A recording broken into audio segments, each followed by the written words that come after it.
God. Oh, so this is great. I got my own little TV. This is perfect. Yeah, I got it all. Adam's doing a fantastic job so far. It's been really good. So first of all, you're actually playing this right now. Yeah. That's right. And I do want to emphasize how beautiful this game is. Oh, thank you. But yeah, Brian, tell me a little bit about what you guys want to show us this evening. So I think, the big thing is, again, I think that part of the Spider-Man fantasy is to swing around New York City and, to have, not only just a great story, but have a bunch of different activities in that world. And we wanted to, give people who attend E3 an opportunity to experience that. So, obviously it's a big narrative-driven experience, but at the same time, part of that superhero fantasy, especially that Spider-Man experience, is living within New York City and seeing that. So, Adam is he's one of our combat pro players because he's a combat designer, and again, he's just showing off some really awesome stuff that as you get better with the game, obviously, we wanted to have a pick up and play feel, but at the same time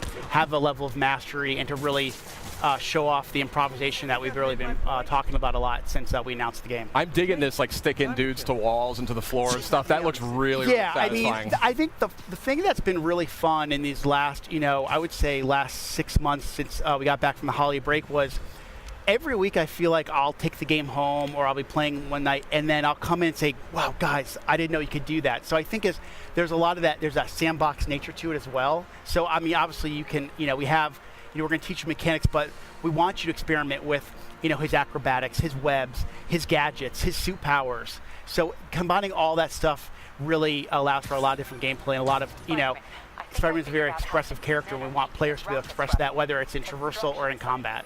It's gorgeous. These animations, these animations are just blowing my mind. Your studio has kind of been renowned for character animation and for, just fluid motion. I mean, did you guys take a lot of lessons from your previous games and really like hone in on those when you were developing? I think animation's definitely been one of the hallmarks of our company. From Spyro to Ratchet to Sunset Overdrive. Yep.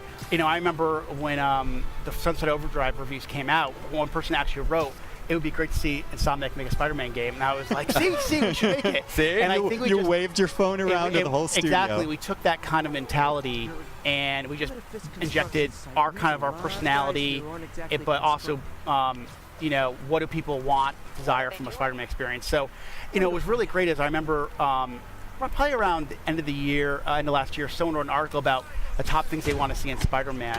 And they said they want to feel like an Insomniac game. So I think that's the thing we've been really layering on in this last year is to have that, it feels like an Insomniac game as much as it does a Spider-Man game. And I love this traversal, just the fluidity of just moving over great distances very quickly. It looks like a lot of fun just moving around, and that's when you know you've got a great game. Okay, so so how I kind of said like experimenting, but like sometimes, game development, we're in meetings a lot, and then sometimes you just need to like take a break.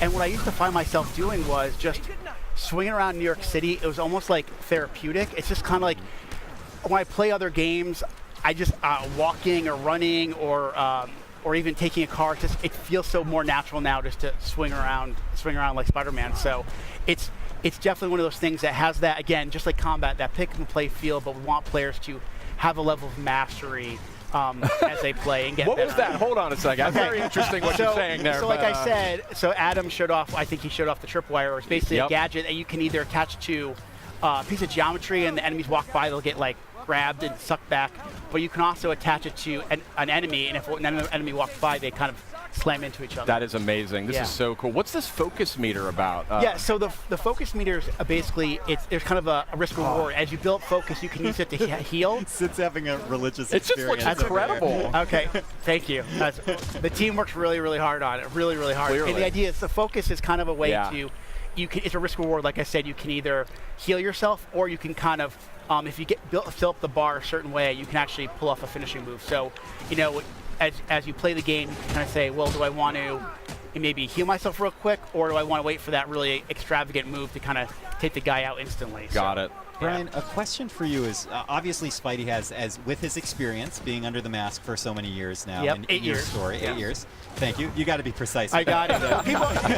One of the first questions I get is like, is it an origin story? I'm like, no. That was after we decided that the webs were definitely attached to the buildings, we decided it's not going to be an origin story. But back to the combat. I mean, Spidey's experience, he has access to a lot of different different techniques and technologies. How do you balance out his experience with the fact that you don't want to overwhelm a player with options, right? You want to make it approachable. You know, I really, that comes down to our combat team, our traversal team. Like and this our, guy our right design, here. like Adam, and really going, okay, you know, kind of handing that stuff out over the course of the game, you know, finding those right spots where you kind of, okay, we're going to teach you how to punch and how to kick and how to punch guys up in the air and use your webs. But then we layer on things like gadgets and then the suits and the suit powers.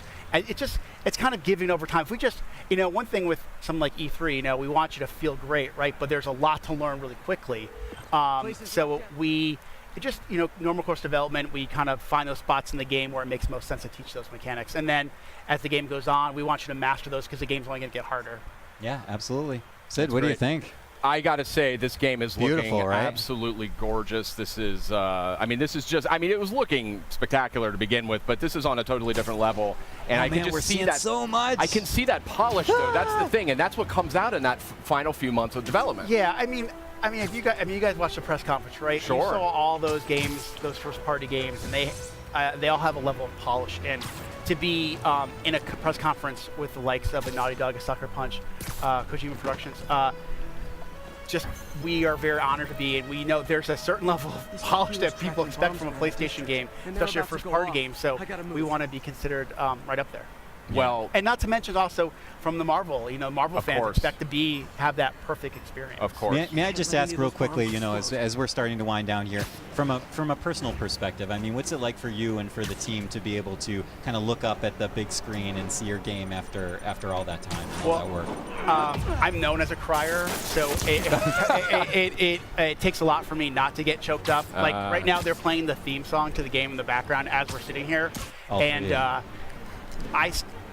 I mean, this is an amazing industry, and to be part of it is one thing, but to work on something you truly love and something that when you were a little kid thinking, oh my God, could I ever work on a Spider-Man game, let alone be in video games, is just absolutely surreal. I use that word a lot when I describe working on this game, and to work with a group like Sony and work with Marvel, and that feeling is felt by so many insomniacs. So we couldn't be prouder, and the support we've gotten across the board, not only from Sony, Marvel, but also the fans, has been spectacular. Nice work with Brian, the bombs, but you it just made looks to your throat incredible. too I mean, there's much. no other word for it. And You're flabbergasted. I really am. It's stunning. I mean, just look at that. How can you not be blown away by that? But we do have a limited amount of time here. Brian, you're an industry veteran. You've been in the industry for a long time. I know this is a lifelong dream for you.